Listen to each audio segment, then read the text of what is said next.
এটা কি করছিলে? তুমি জানো যদি তুমি একবার এখান থেকে পড়ে যাও জানো কি হবে? আমি জানি এখান থেকে পড়লে কি হবে, আর এখান থেকে পড়লে যেটা হবে আমি সেটারই চেষ্টা করছিলাম। মানে এটা কি? তুমি সুইসাইড করার চেষ্টা করছিলে? ছি ছি ছি, তুমি কি পাগল হয়ে গেছো? তোমার মাথা কি খারাপ হয়ে গেছে?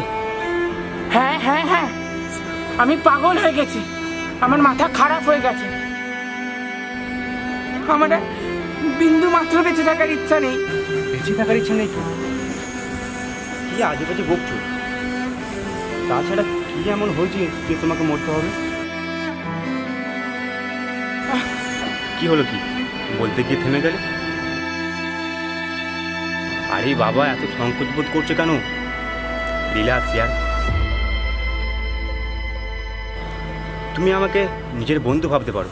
অ্যাকচুয়ালি তুমি হয়তো আমাকে দেখে বুঝতেই পারছো আমি আর বাকি 5টা ছেলেদের মতো নই। সেটা তো আমার কাছে ক্লিয়ার যে তুমি আর 5টা ছেলের মতো নয়। এতে প্রবলেমটা কোথায়? হাজারো লক্ষ মানুষ আছে পৃথিবীতে যারা তোমার মতো। সবাই। এতে তো আমি মরে যাওয়ার কোনো কারণই দেখতে পাচ্ছি না। তাকাও আমার দিকে। আসলে কি জানো তো, আমার মরে যাওয়ার কারণ এটা না, আমার মরে যাওয়ার কারণ সম্পূর্ণ আলাদা। আমার মরে যাওয়ার কারণ হচ্ছে আমার দিদি। হ্যাঁ হ্যাঁ হ্যাঁ, আমার দিদি। জানো তো, আমার মাকে বিয়ে করার আগে আমার বাবার আরও একটা বিয়ে করেছিল। সেই প্রথম পক্ষেরই সন্তান হচ্ছে আমার দিদি। সেই প্রথম স্ত্রী মারা গেলে আমার বাবা আমার মাকে বিয়ে করে নিয়ে আসে। তারপর আমি জন্মানোর সময় আমার মা মারা যায়। তারপর থেকে আমাদের পরিবারে রয়ে যায় 3 জন, আমি, আমার বাবা আর আমার বাবার সেই আগের পক্ষের সন্তান, মানে আমার দিদি। এইভাবে বেশ ভালো চলে যাচ্ছিল। 2 বছর আগে আমার বাবা হার্ট অ্যাটাকে মারা যায়। আর ঠিক জানো তো, তার কয়েকদিন পর থেকেই আমার দিদির মধ্যে কেমন অদ্ভুত পরিবর্তন লক্ষ্য করা যায়।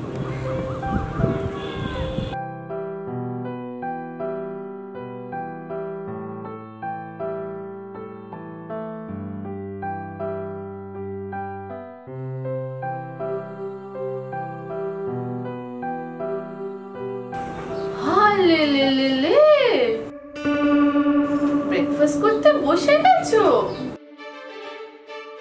Very good. না না, খাও খাও খাও। আচ্ছা, একটু আমায় বলবে? মা, খাবারটা রেখে দিলে যে, কি হলো? আরে আমি তোমার শুধু ডিসিশনটা জানতে চাইছি। ডিসিশনটা কি নিলে? কি ওরকম বোকার মতন চেয়ে আছো আমার দিকে? আরে বলো তো, কি নিলে ডিসিশনটা? বলো বলো। কারণ এভাবে তো আর দিনের পর দিন চলতে পারে না, তাই না? কতদিন চলবে এভাবে? বলো। তুমি সারাদিন বাড়িতে আরাম করে বসে থাকবে, আর আমি অক্লান্ত পরিশ্রম করে টাকাগুলো রোজগার করে নিয়ে আসবো, আর তোমায় কিনা বসে বসে খাওয়াবো? কি হ্যাঁ, এভাবে কতদিন চলবে? আর তোমার মতে কি বলে? আমি কি খুব ভুল কথা বলছি? একটু ভেবে বলো তো আমায়।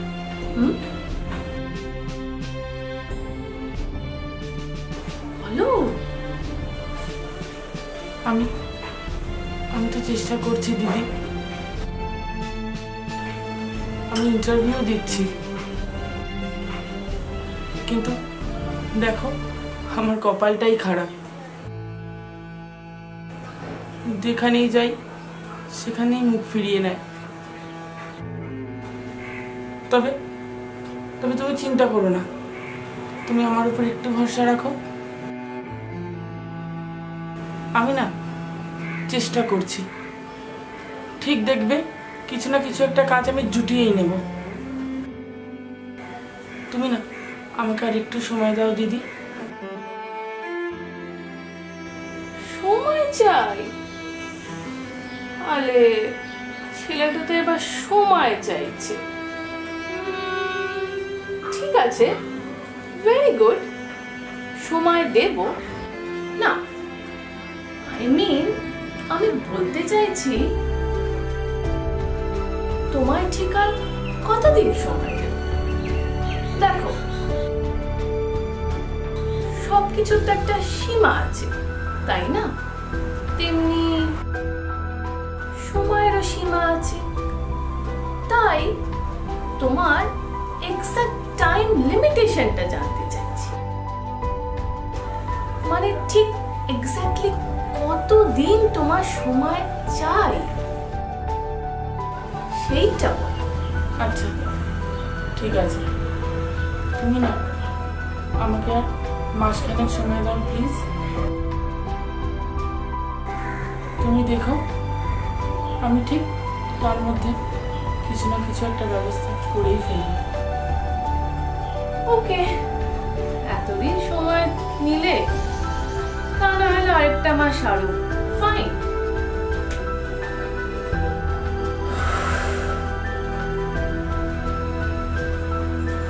ডিসকাস্টিং।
খুব বিপদে পড়েই বলছি, একটু দেখুন। অন্য দোকান দেখুন, এখানে হবে একটু দেখো না যদি পাওয়া যায়। কাজ হবে না।